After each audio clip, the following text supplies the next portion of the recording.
Идем на автобус до пещеры Челян или Целян и встретили пловца. Даша больше всего восхищает, что он в грязной воде плавает, которая пахнет. А на фоне, кстати, вон женщина стирает в этой же воде. Пловцов в Москве-реке я, кстати, тоже видела в парке Горького. Идем узкими улочками вдоль реки. 2 часа бродили в поисках автобуса, в конце концов уехали на такси. Снова вход через торговые лавки. Во все заведения культовые у них вход через торговые ряды. Птички поют.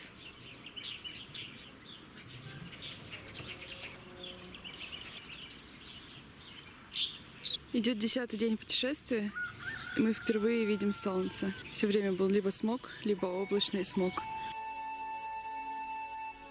Есть свои плюсы в том, чтобы приехать не в сезон. Народу нет, по крайней мере его меньше, чем в сезон. Вход в пещеру интересный.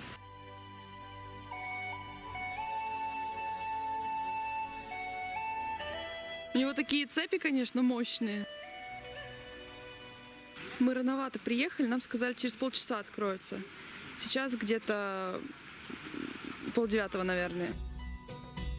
Мне так эти деревья нравятся, лысые. А вы все жрете и жрете. Чай Жрете и жрете. Так я сейчас к вам присоединюсь. Что вы думаете?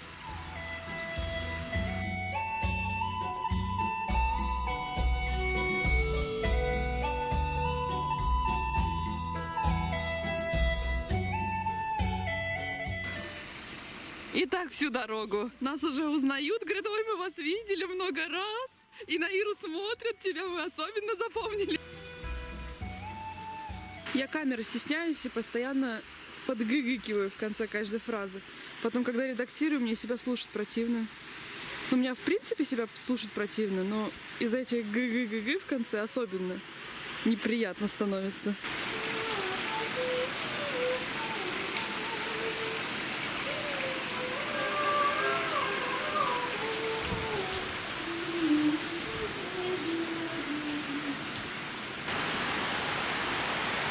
Здесь, видимо, нужно идти с гидом, он будет свет включать.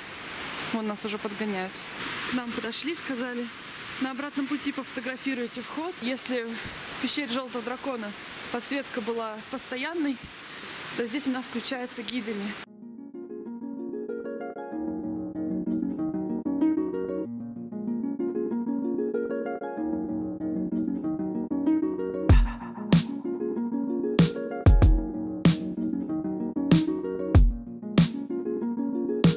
Большая подсветка все-таки есть.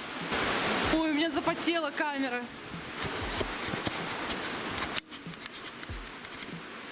В пещере влажно, идут испарения от реки.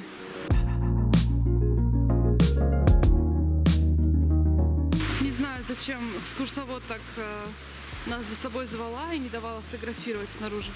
Все видно прекрасно и без нее. Кстати, есть ответвление без подсветки.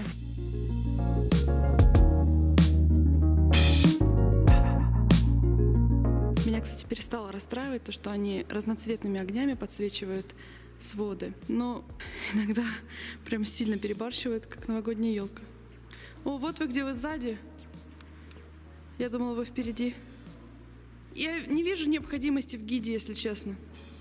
Стрелочки есть, все подсвечено. Сотрудник пробежался, показал нам, куда идти, дал линзы к телефонам, которые такой широкий угол делают. Вот он нам сказал наверх идти. Ира говорит, что ей здесь больше нравится, чем в предыдущей пещере. Эхо! У-ху! Слушай, она не подмазана. Чуть ли не весь свод обмазан. Кстати, да, обмазано. Обмазано весь свод. Чем-то обмазано, видимо, укрепляющим, чтобы не сыпалось. Судя по всему, смысл идти за гидом все-таки есть, потому что сейчас мы пойдем в темноту со своим фонариком на телефоне просто. Ира, посвети на своды, пожалуйста. Не хватает камере этого света. Ну, в общем, здесь своды, темные дыры, которые мы телефоном освещаем. И мы же такие самостоятельные. Темный перегон между освещаемыми залами не очень большой и достаточно интересно идти самому подсвечивать. Вся пещера — это голый камень, но там, где есть фонари, начинает расти травка. Живые цвета лучше. Камера у меня не справляется с местным освещением.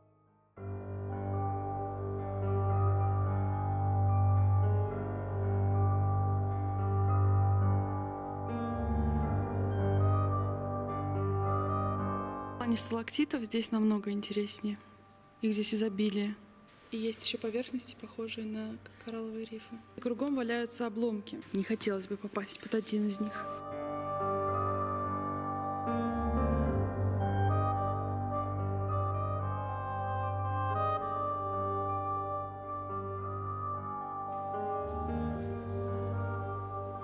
Огромный свод, и он весь в сталактитах. Такой интересной формы, как будто пучки травы свисают. И еще ассоциация с зародышами вампиров в Ван Хельсинге. И эхо везде очень классное. Ку-ку!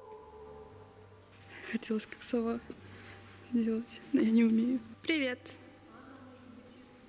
А я уже крюк сделала. Те, кто ушел вперед вместе с гидом, уже вернулись, мы их встретили. И такое чувство, что мы одни на всю пещеру. Своды у лестниц более разнообразные, чем в предыдущей пещере. Прямо под сталактитами. Здесь часть пещеры, открытая для туристов, намного короче, чем в пещере Желтого дракона. When the heat dies down, I'll be back in town. And until those times, I'll be running miles. When the heat dies down, I'll be back in town. And until those times, I'll be running miles. When the heat dies down, when the heat dies down, when the heat dies down, when the heat dies down.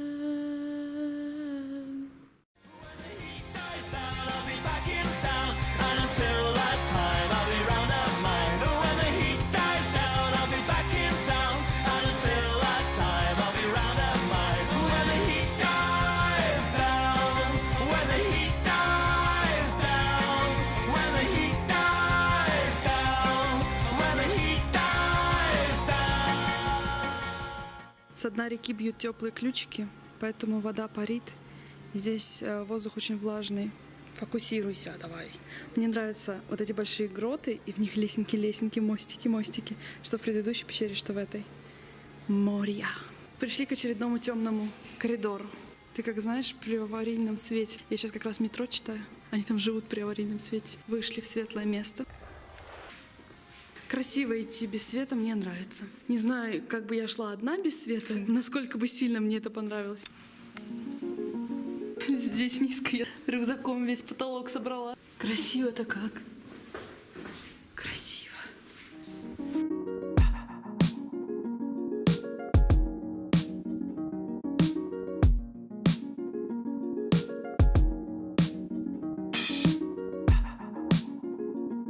О, там темно опять, да? Есть подсветка, просто слабенькая. Это не туристическая пропаска. Думаете? Это, скорее всего, только еще... Я тоже думаю, нужно идти, потому что здесь уже поручней нет. Батарея сядет на телефоне, и мы как на ощупь пойдем руками по полу, что ли? Видно, не туристическая, еще только намечают ее. Угу. А дальше вообще ничего нет. Да? Подождите. Здесь вообще даже проводов ничего нет. Да? Ну возвращайся тогда, пока тебя там не сожрал никто. Тупик, да? Ну возвращайся. Снова бродим в поисках того, что на карте. Ищем кусок Великой Южной Китайской стены, пока безуспешно. Уже туда сходили, обратно уже все расстояния превысили, какие могли только. Идем вдоль дороги от пещеры Челянтун. Местные тоже не знают, где это. И все сигналят, каждый сигналит. Даже если мы идем просто по самому краешку и никак им не мешаемся. Поспрашивали у местных, ничего здесь нет.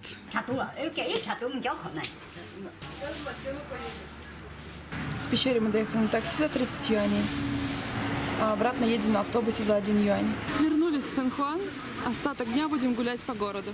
И мыться, и есть, и спать, и ноги кверху. Это будет самый насыщенный вечер. Ты пешеходные переходы — это жесть какая-то. Нужно отвоевывать право перейти дорогу у машин и многочисленных мотороллеров.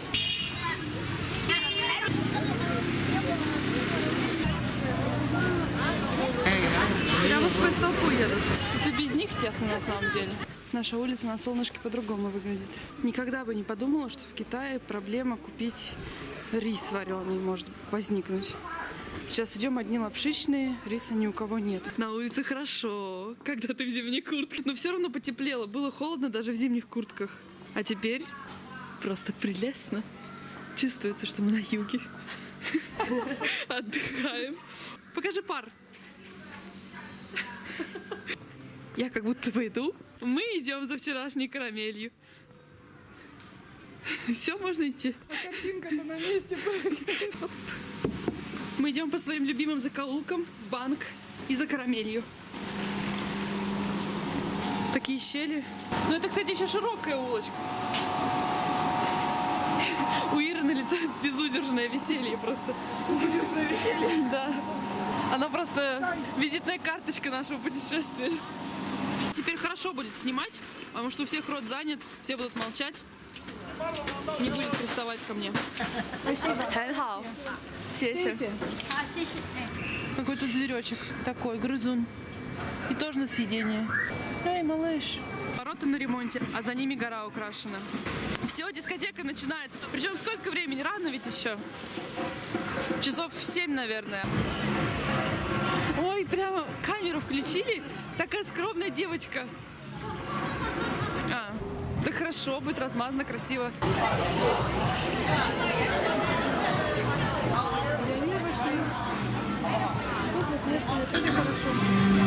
И эти хорошо 3. Давай мне конфету. Закрытая, она закрытая. А что так держишь? На горе надписи загорелись. Пойдешь танцевать? Туда. Я уже.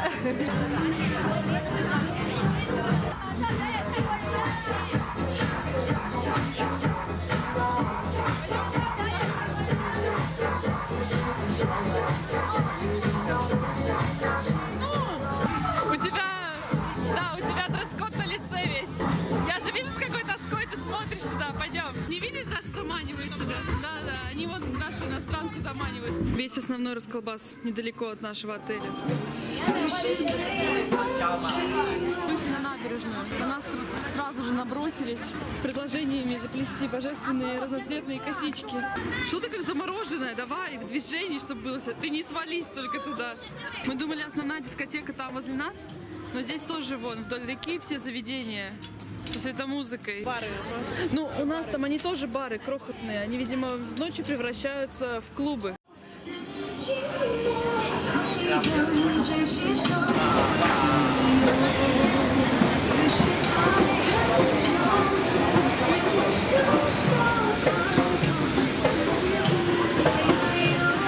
Ты замораживаешься, как только камеру включаю.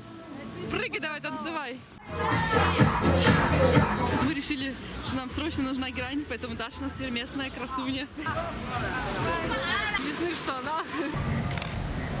Она без вспышки.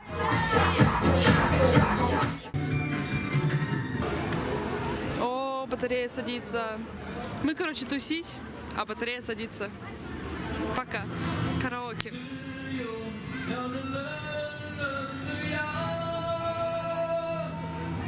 Bye.